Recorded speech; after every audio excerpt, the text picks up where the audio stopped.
Assalamualaikum warahmatullahi wabarakatuh. Hai, berjumpa kembali pada video pembelajaran IPA. Pada hari ini kita akan mempelajari pesawat sederhana. Langsung saja ya. Coba perhatikan animasi berikut ini. Saat kita membuka tutup botol, untuk mempermudahnya kita biasanya menggunakan pembuka tutup botol. Tahukah kamu, pembuka tutup botol merupakan salah satu contoh pesawat sederhana. Lalu, apa itu pesawat sederhana? Apa saja jenis-jenis pesawat sederhana? Untuk memahaminya, kita ikuti materi berikut ini. Pesawat sederhana adalah alat sederhana yang digunakan manusia untuk memudahkan melakukan usaha. Adapun jenis-jenis pesawat sederhana yaitu tuas atau pengungkit, katrol, bidang miring, dan roda berporos. Kita pahami dulu mengenai tuas. Sistem kerja tuas ada 3 bagian, yaitu titik tumpu, yaitu tempat tumpuan bagi pengungkit. Sedangkan titik beban, yaitu tempat meletakkan atau menempatkan beban yang hendak diangkat atau dipindahkan. Dan yang ketiga, titik kuasa. Ialah titik di mana gaya kuasa diberikan. Sedangkan jarak antara titik tumpu dan titik beban dinamakan lengan beban. Jarak antara titik tumpu dengan kuasa dinamakan lengan kuasa. Berdasarkan letak titik tumpu, titik beban, dan titik kuasa, ada 3 jenis tuas, yaitu tuas jenis pertama, tuas jenis kedua, dan tuas jenis ketiga. Tuas jenis pertama, jika titik tumpunya berada di antara titik beban dan titik kuasa. Contoh dari tuas jenis pertama yaitu gunting, tang, jungkat-jungkit, dan lain-lain. Kita perhatikan. Titik tumpunya berada di tengah, dan kuasa berada di sebelah, beban juga berada di sebelahnya. Jadi titik tumpu berada di antara titik beban dan titik kuasa. Pada tang begitu juga, titik tumpu berada di tengah, dia berada di antara beban dan kuasa. Pada jungkat-jungkit, titik tumpu berada di tengah, beban dan kuasa berada di sebelahnya. Untuk tuas jenis kedua, titik bebannya berada di antara titik tumpu dan titik kuasa. B. Adapun contoh dari tuas jenis kedua, yaitu gerobak beroda 1, pemotong kertas, pemecah kemiri, pembuka tutup botol, dan lain-lain. Kita perhatikan beban berada di tengah, di antara titik tumpu dan titik kuasa. Nah, pada pemotong kertas juga ini titik tumpu, kemudian yang ini beban, dan yang ini kuasa. Pemecah kemiri seperti itu juga, dan juga pembuka tutup botol. Beban berada di tengah, di antara titik tumpu dan titik kuasa. Kemudian untuk tuas jenis ketiga, itu berarti titik kuasanya berada di antara titik tumpu dan beban. K. Kuasa yang berada di tengah. Contoh, pada stapler, kuasanya di tengah, di antara beban dan titik tumpu. Pinset juga seperti itu, kuasa berada di antara titik beban dan titik tumpu. Oke, kita masuk kepada keuntungan mekanik pada tuas. Adapun rumusnya, Km sama dengan W per F, atau Km sama dengan LK per LB. Jadi, kalau kita buat persamaannya, W dikali LB sama dengan F dikali LK. W itu beban dengan satuan Newton, F itu gaya kuasa dengan satuan Newton, LB itu lengan beban, satuannya meter atau sentimeter, LK panjang lengan kuasa itu satuannya meter atau sentimeter. Km adalah keuntungan mekanis. Nah, untuk lebih memahaminya, kita masuk pada contoh soal. Yang pertama, sebuah batu beratnya 200 Newton diangkat dengan tuas yang panjang lengan kuasanya 1 meter dan lengan bebannya 40 cm. Hitunglah besar gaya kuasa dan keuntungan mekanisnya. Oke, kita jawab. Oke, W-nya 200 Newton. Panjang lengan kuasa LK. LK-nya 1 meter. Lengan bebannya 40 cm. Oke, boleh dengan 1 meter atau sentimeter, tergantung. Tapi dua-duanya harus sama. Kalau pakai meter, kita pakai meter dua-duanya. Kalau sentimeter, kita pakai sentimeter dua-duanya. Nah, untuk lebih mudahnya, saya ubah saja meter ke sentimeter. Jadi 1 meter 100 cm. Oke, jadi apa yang ditanya? Hitunglah besar gaya kuasa F-nya dan keuntungan mekanisnya, Km. Oke, kita jawab. Kita masukkan rumus persamaannya, W kali LB sama dengan F kali LK. Maka, F sama dengan 8000 dibagi 100, kita dapat 80N. Nah, untuk yang kedua KM-nya. KM-nya itu bisa kita pakai W per F atau LK per LB. Kita coba yang LK per LB. LK-nya 100, LB-nya 40. Jadi 2,5.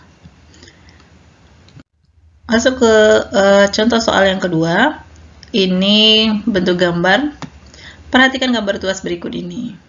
Yang ditanya berapa F dan KM-nya. Berapa gaya dan keuntungan mekanisnya. Kita lihat ya.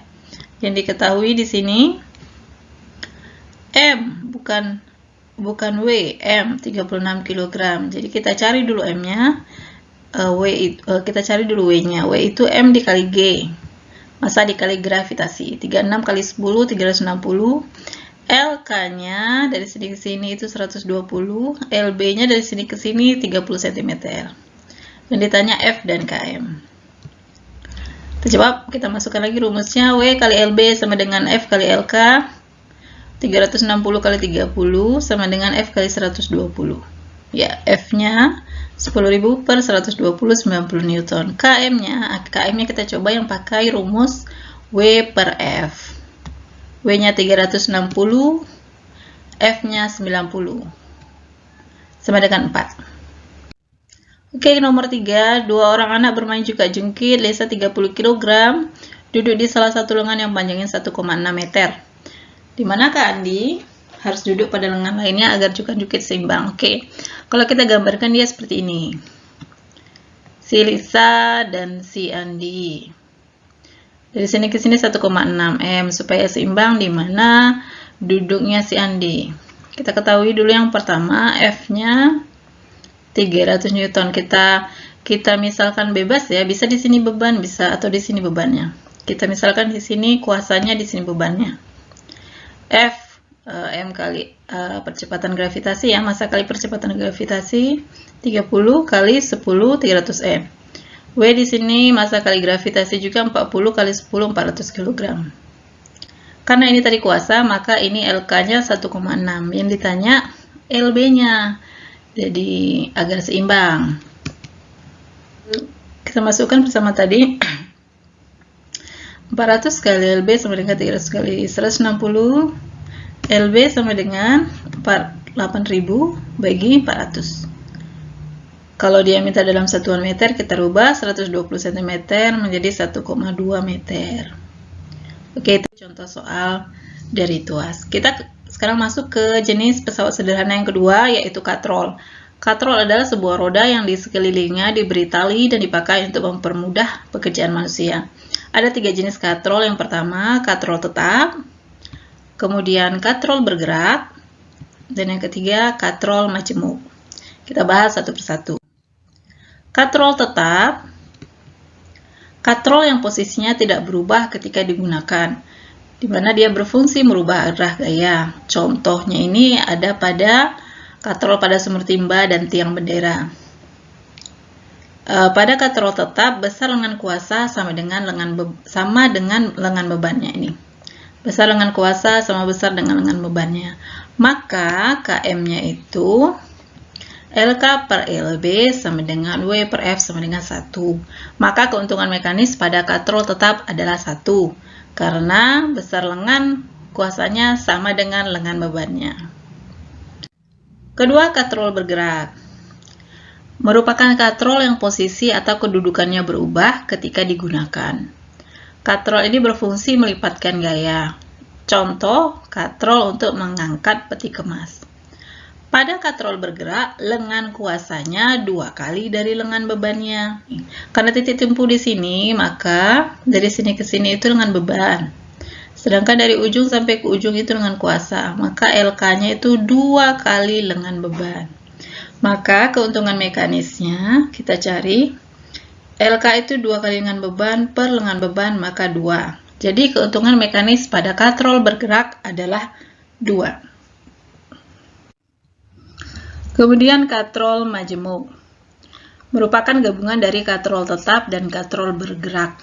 Contohnya katrol pada alat pengangkat mobil pada mobil derek. Keuntungan mekanis katrol majemuk sama dengan jumlah tali yang menyokong berat beban. Nah, Km sama dengan jumlah tali. Km sama dengan W per F sama dengan N. Jumlah talinya kita hitung 1, 2, 3, 4. Jadi ada keuntungan mekanisnya 4. Yang ini tidak dihitung ya, karena ini kuasanya. Kecuali kuasanya arahnya ke atas, maka itu kita hitung. Jadi kalau arah kuasanya itu ke atas, keuntungan mekanisnya jumlah tali ditambah 1. Kita lihat contoh soal. Sebuah logam beratnya 200 Newton diangkat dengan katrol tetap. Berapakah gaya yang diperlukan untuk mengangkat logam tersebut?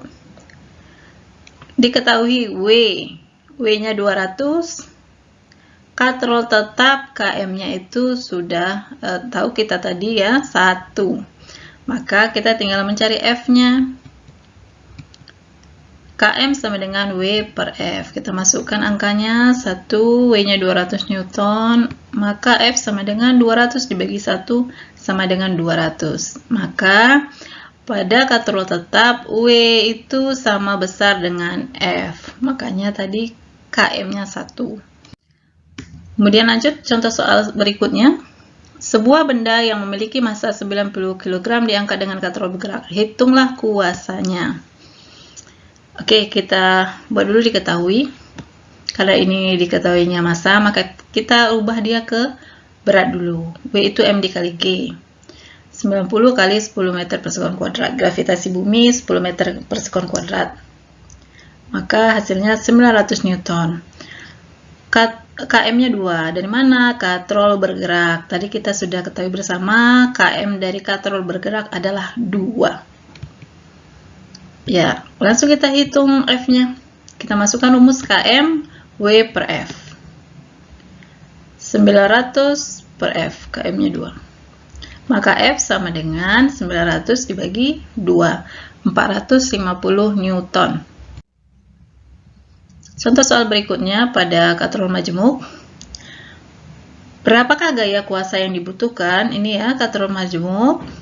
Jadi yang diketahui itu yang pertama ini bebannya W-nya 1600, Km-nya 4. Dari mana? Dari jumlah talinya. 1, 2, 3, 4. Jadi ada Km-nya 4. Langsung kita cari F-nya. Km sama dengan W per F. Kita masukkan angkanya. Maka F sama dengan 1600 dibagi 4 sama dengan 400 Newton. Jenis pesawat sederhana selanjutnya adalah bidang miring.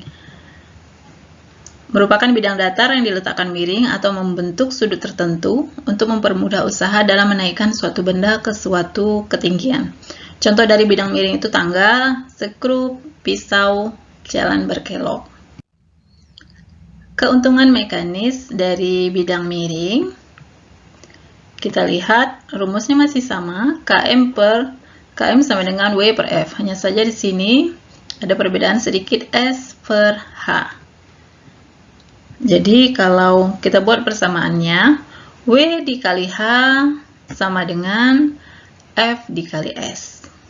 Dengan F itu gaya kuasa, W itu berat beban, S itu panjang bidang miring, H itu tinggi bidang miring. Kita langsung aplikasikan ke contoh soalnya. Oke, berapa F dan Km-nya? F dan Km-nya, kuasa dan keuntungan mekanisnya. Kita buat dulu yang diketahuinya. Diketahui di sini W-nya 500 N. S-nya yang mana? S ini, panjangnya ya.